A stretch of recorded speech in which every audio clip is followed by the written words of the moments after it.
যারা তোমায় আঘাত করে হেসে তাদের বুঝিয়ে দাও তুমি দুর্বল নও, বরং তুমিই সেই ব্যক্তি যে আঘাত পেলে আরো শক্ত হও। যত মানুষ চিনতে শিখে যাবেন তত একা বাঁচার ইচ্ছে বেড়ে যাবে। আর বুঝতে শিখবেন একাকিত্ব কখনোই বেইমানি করে না। অভিযোগ নয়, অভিজ্ঞতা থেকে বলছি, নিজের জায়গায় দাঁড়িয়ে কখনোই অন্যের পরিস্থিতি বোঝা যায় না।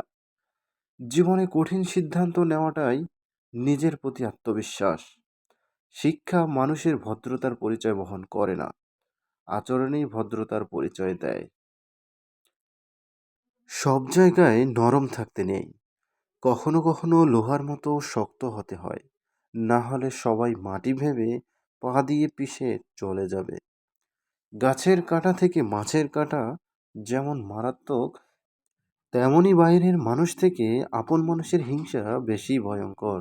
যার অন্তর যেমন সে অন্যের সম্পর্কে ধারণা করে তেমন। সন্তানকে ততটা শিক্ষায় শিক্ষিত করুন যাতে আপনার অসুস্থ অবস্থায় সে ডাক্তার নিয়ে আসে, উকিল নয়। জীবনে খারাপ সময় আসা দরকার, কারণ খারাপ সময় না আসলে কখনোই বেইমান মানুষগুলোকে চেনা যায় না। মেনে নিলে তুমি ভালো, আর না মানলে তুমি খারাপ। তেমনি মুখ বুজে সহ্য করলে তুমি ভদ্র, আর মুখের উপর জবাব দিলে তুমি অভদ্র।